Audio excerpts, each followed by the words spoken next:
about this while we're waiting? Who wants to name their favorite Lego set? All right. Yes. Lego City. All right. Anything specific from Lego City, like the police, the firefighters, the construction workers? I just like the big towers that you can make. All right. Yes. Ninjago. That's always a nice one. Jurassic Park is good. Not that like Jurassic World, that's the one, but World. yeah. Either one, it works. I like Hero Factory. Ah. We were the fan of its predecessor. It was our childhoods. Yes. So now look where we are. Yes, we're two weirdos here talking about toys. Yay!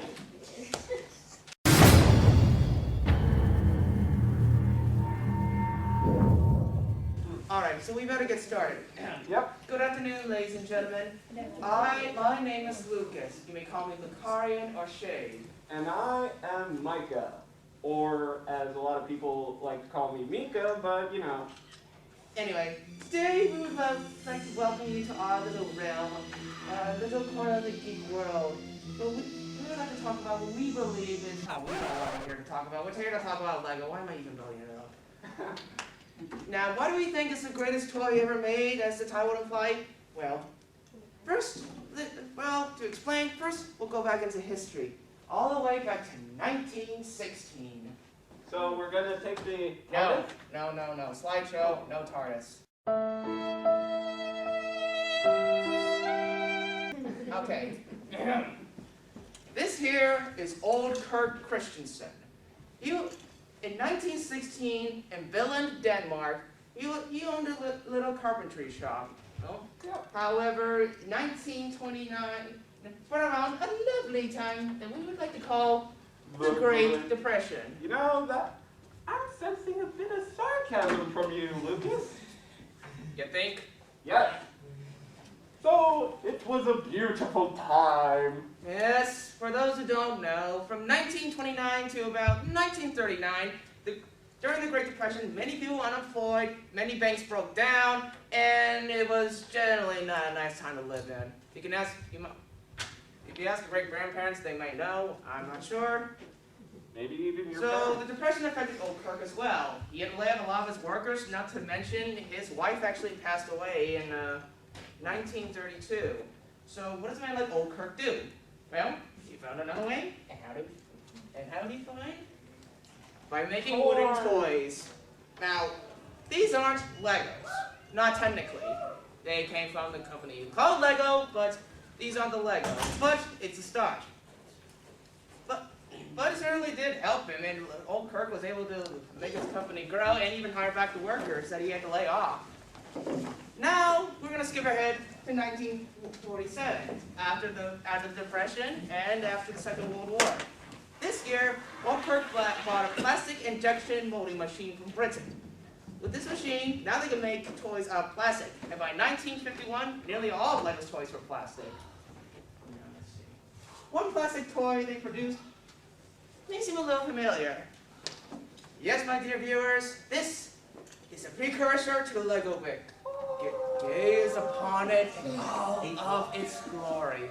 Now, you may notice some physical differences. There's no sudden tube system, and there's a slip by the side, and it's actually made from a different plastic. But it's at least a start. Let me see. These bricks proved to be so popular, they actually got re-released in 1953 under the name of Lego Merston, or Lego bricks for those who aren't Danish. And let's face it, okay, how many people here actually are Danish? Yeah, I thought not. This re-release helped prove how popular these colored bricks were. And one of old Kirk's son, Godfrey Kurt Christensen, and yes, his last name for some reason has a bit of a different spelling. Don't ask me why. Realize this. By that point, he was 30 years old and was a junior. I got on these gloves. At this point, he was a junior marketing director of Lego. By 1954, Godfrey went to a toy fair in Britain. At one point, when he was talking to another person, when he made an interesting point that would change the company forever. Forever. Yes. There was no system in the toy industry. Nothing to really put everything together, no unifying theme. So Godfrey here took this to heart and decided to make an entire system of products with a specific structure. And he decided to make the Lego brick to be that. Godfrey's idea behind the system was that each and every brick could connect to each other so the children could build whatever they wanted to. One special toy to define this was Town Plan 1, which came out in 1955. In this town, children could create buildings of their own, create new buildings and customize it however they want. Now, if you look closely, you'll notice that like the trees, signs, vehicles, and people aren't really built out of Lego yet, but it was a start for what was to come, and we'll get to that later. Lego still made wooden toys, but these bricks radically were the forefront of the entire Lego company up to now. It certainly helped the company grow, and eventually it was able to get to various other countries, like eventually the USA. Things were going great, but we're going great. Yeah, he unfortunately passed away. Yeah, that year the system came out, Godfrey died. Yeah, he never got to see how amazing that his creation turned out to be. Well, he was getting a start, but things were going to get a lot better. The company continued to grow, and eventually Lego wanted to expand its audiences. One was by opening a theme park. The first Lego Land opened up in Berlin, Denmark in 1968. The park's first year, about 625,000 people visited. Yeah. So yeah, it was a success. But that's not all they did to expand their audience. Alright. In 1969, Lego created Duplo, which was meant for kids under 2 and 5 with much bigger bricks, so they didn't eat them. In 1971, Lego tried making products specifically for girls, and yes, I know that's a modern set, but you get what I'm saying. In 1977, Lego made Technic. Now, you may notice this Technic looks different than this Technic, but even still, they still required more advanced building skills and probably meant for an older age. Now, leap on forward to 1978. Now, here's things going to get good. Yeah. 2 important things happened this year. First, we got the first Lego minifigure. Yep. Those little guys, for some reason, have the same skin condition as the Simpsons. Came out bad. And he's bald. And he's bald, just like Homer. Well, and with them came the very first play themes. Yes, technically we had stuff like Train and Technic, but this is the first time we saw stuff like Space, Castle, and soon more came to follow. The leadership of the company, soon after that, the leadership of the company changed again in 1979 to Kjell Kurt Christensen, Godfrey's son. Okay, why does his name change again? I don't get it. Maybe he changed his name to that because he didn't like the spelling. I don't know. Anyway, he became Lego's president and chief executive officer. And what about Godfrey? Well, he unfortunately passed away in 1995. Again. Well, I know, right? well, Kjell is currently the leader of the Lego company. And based on what we have now, he must be doing something right. Yeah. And so as time went on, we got many, many other great things. Ninjago, Star Wars, Lego DC Marvel, Mindstorms, Friends, Exoforce, and our personal favorite, Bionicle! yes, it That's was, the Bionicle figures. exactly. You can all see them right here. Also throughout the years, Lego continued to expand. We got clothing, video games, TV series, and even a movie. And let's face it, most of you probably love that movie if you saw it. Yes. Things have definitely changed since 1916. But throughout many highs and lows, Lego has become one of the greatest, most well-known and popular toy line in the world. But why? What makes these bricks so great? Why has it left such a huge impact on society and pop culture? I'll look at the short answer for now. There's nothing you can't do with them. Exactly. You want to make what the instructions tell you to do? Go right ahead. You want to add some extra details? Yeah. You want to turn our castle into a spaceship? Yes. You want to add these pieces and these? Go ahead. You want to add these pieces and these pieces even though they can't go together? Go right, stick it on ahead. I'm down, dude. Okay. Man down. Okay.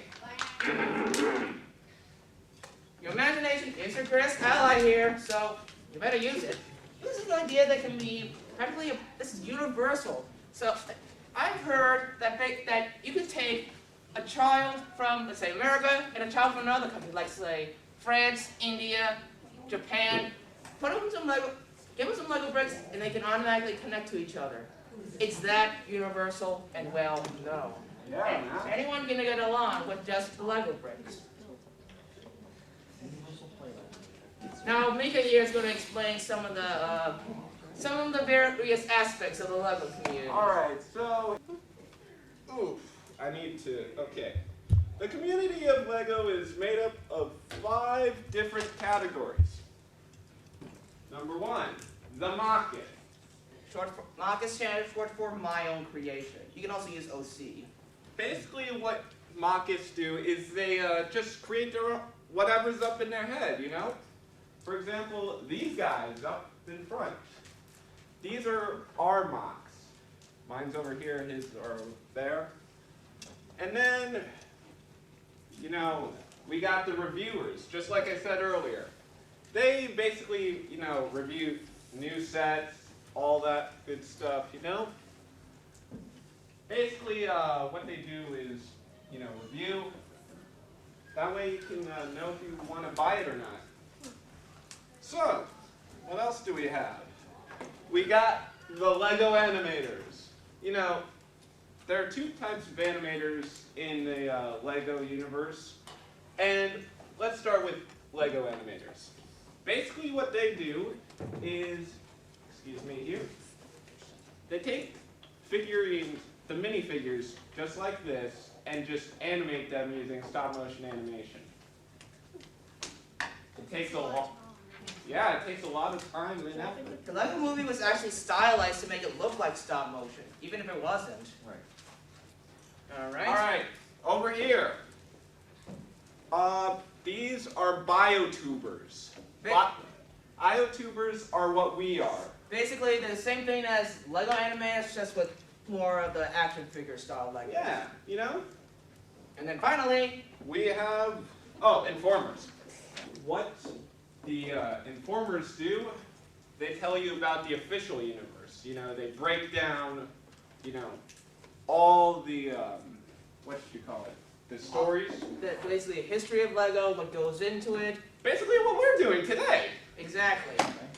Just probably be able to see better without all this stuff on. Yeah. Alright, but back to building. Yeah. Alrighty then. Let's take a look at a classic example from Lego on how versatile this system really is. Alright, let's take 2 of these 2x4 bricks. They have about 8 studs on each. Now these can be combined in about 24 different ways depending on where you put them. Okay, that's impressive. Let's add a third. Also hard to do with gloves. Now, these can be combined in about 1,060 ways. Okay, now let's add 3 more. Okay, basically with 6 bricks, you can combine them in, I kid you not, 915,103,765 ways. Crazy, huh? Yeah. Who determined that? Now, let's add 2 more, making the total of 8. By the Who time wants you to do the math? count how many different ways to combine them, you'd probably be dead. There's just too many possibilities. Now, with that in mind, take one of the smaller Lego sets, like let's say this here, which might have less than 100 pieces. With that in mind, you can basically create so many different combinations using just these bricks. Now, whether it looks good or not, that's one thing. The point is, it's possible. Yep. If you've seen the Lego movie, you have a really good idea what I'm talking about. The characters there were able to make some really interesting things out of different stuff. Construction vehicles can become a mech suit. A windmill can become a helicopter. A garbage truck can become a Whatever that is. Spaceship. whatever you would define that as. You can Spaceship. That movie knew what creativity was about, what Lego's about, and it took full advantage of it. Now, you want to know how creative people can be? Well, let's take a look at some official mocks. This is the LLX2 Vanguard, made by Chris Giddings. Now you can tell he was no slouch from building this. I can't count how many bricks went into making this. 2,745. I'm just taking a wild guess. Yeah, I thought you were. Now, you know this game? Yes. Yep. This was made by Flickr users, and forgive me if I'm pronouncing them wrong. 6KUB6, 74 Luluit, and Fuija. Whoever those are. Yeah, I think they're Japanese. Konnichiwa. Yeah. Now this one's interesting. This is the exosuit made by Peter Reed. Now some of you older fans may remember seeing this in LEGO stores recently under the LEGO Ideas banner. Basically, this mod got enough votes that it became an official set with some minor tweaks. What's interesting here is that there are so many unorthodox building styles in this, many of which you wouldn't find in an official LEGO set, if any. But it sure looks cool. You bet your butt that is. That's true talent. Now, Now this was made by the LEGO Master Builder. You may remember the term Master Builder from the LEGO movie, but it's not made up. It's real. These people work officially at LEGO, and they can create some truly amazing stuff. Most of the time, it's like large-scale versions of like various LEGO characters, like Yoda right here. Or they can make. If you've ever been to Legoland, you can see everything they made. Have you heard of the LEGO mini lands? Yeah, if you've seen them, you will be amazed. I showed them to you, but I already got too many pictures on this thing. Let me see. Some mock makers even use LEGO as a form of art. yep, that's true. Take a look at these, for example. If you remember last year at the Franklin Institute, there was an exhibition known as the Art of the Brick. I didn't get the chance to go, but it shows how building with Legos can mean so much more. The man behind this exhibit is Nathan Sawaya. Sawanya. Sawaya, S-A-W-A-Y-A. Sawanya. It's just, It sounds cool. yeah, but he's not the only one to make art out of Lego. This is the Walker, made in 1989 by John Ranu. Now this is a collection called Lee, named by Nicholas Fu. These were dedicated to survivors of the 2008 Sichuan earthquake in China. Each of the 5 pieces comes together to form the Chinese symbol of perseverance and strength through adversity. These people, living can be so much more than a toy. It can mean something. You know how people say that any medium, whether it's film, books, or video games, is considered to be art? Now you can consider Lego to be part of that. Agreed. So, now you know. Yep. It's because of this worldwide appeal, that's how Lego has been used, that it's become what many people would consider the greatest toy ever made. How many toys do you think of that launch theme parks, coloring, books, TV shows, movies? Shirts. Yeah, exactly. Video games. Yeah, I thought not. Not even the other big toy lines like Transformers. They don't have their own theme Let park. me answer. Lego with like. I'd like to think 12 seconds about that. Yeah, that's so. And so now you know. What makes these simple bricks so special? I urge you, spread the word. Let everyone know our message of the Church of Lego. We will not be stopped. Or else come revolution. Calm down. Legos of the world unite. Agreed. Okay. All right. You don't really have to come down. Just keep going. Okay. Anyway, since we have a little bit of time, let's talk a little bit about mock making. All right. Because you said you wanted to take control. All right. So, mock making. It's cool, right? You can make whatever you want. It just takes imagination. Isn't there other companies that try to rip off Legos? Yeah. If anything is popular, you can expect rip-offs. Outside of the big game part, if you don't mind, Meka. You may remember a few years ago, there was something called the Master Builder Academy released, which basically taught you how to make better mocks. It was supposed to have 6 levels, only got 4 got released. I have a few of the sets from the first 2 levels, so we'll talk about the stuff from that. All right. Go on. Alright, Meka, stability. Stability. Okay.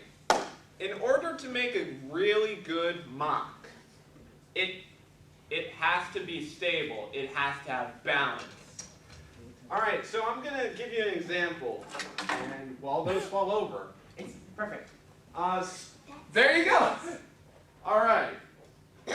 Let's take Chrono. Wow. I got it. I am bad with this today. But on the bright side, it was well put together because it didn't come apart. Exactly. There you go. So, Chrono here. She is, well, basically dead. Take a look at her weapon. Kind of big, right? You know, I just made the site yesterday, so let's put her down here. See how it's balancing? It's not falling over. There you go. But let's take away this site and give me the sword. So, And okay, there goes the hilt. I, So, how many of you think that she can hold this? Well, we got some, faithful people over here. So, let's go ahead and give her the sword. Ready?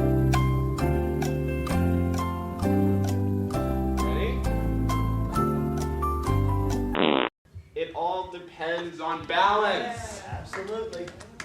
There you go. the same with bricks. If you look closely, you see these interlocking layers.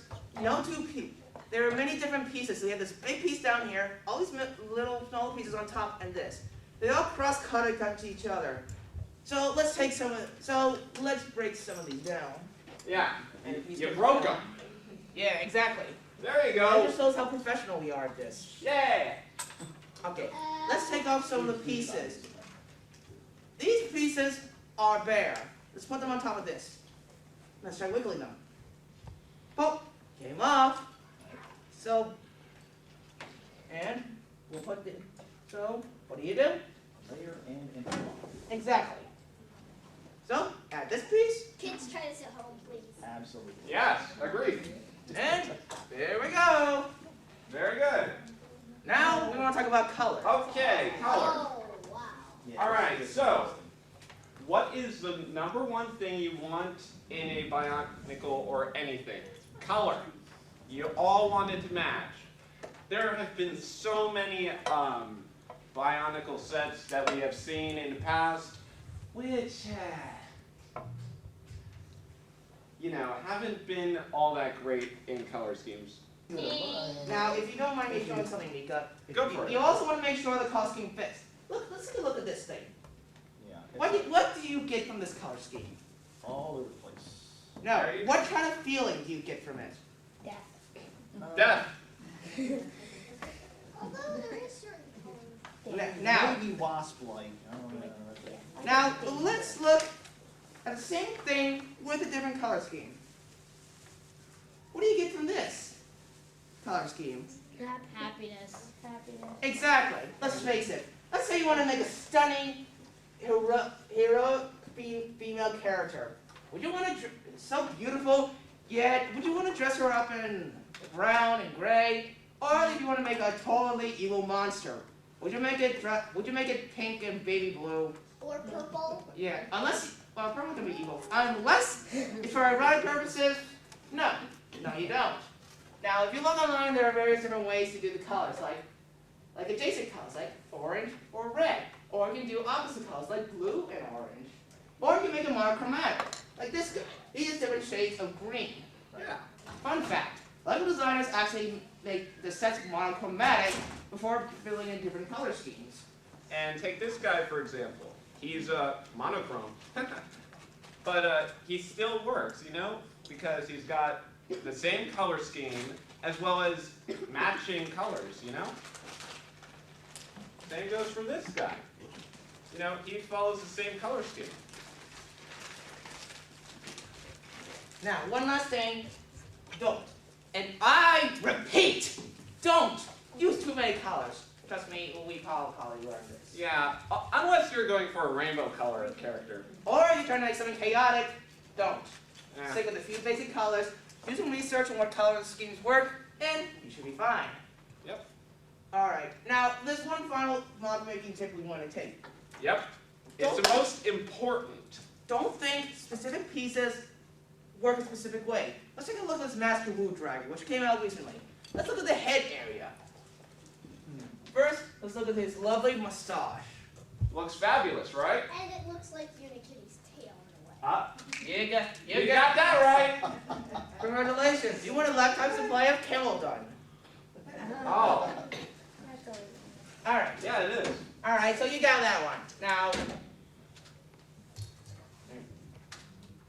here we go. What about that piece? That looks like a piece from a car. Hey, man, you kids are good. Yeah. Wow. And some pieces on the hat looks like Okay. looks like Woo's Master hat. Rue's hat, there you go. Exactly. Now, can you get this final one?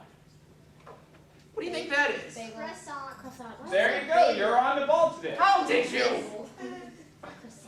She's a Lego mistress. It's a white press up. She's a chip off the old grandpa. And it's extremely delicious. Man, maybe you kids should be teaching this. Okay. Ah, Okay, one of my here's- favorite pieces. Yeah. Okay. Now these are inch pieces, as some of you might know. Hey, this will really move you guys. Hey! Hey, You're gonna have- Anyway, this is a 2x2 plate. Let's say you run out of this. What do?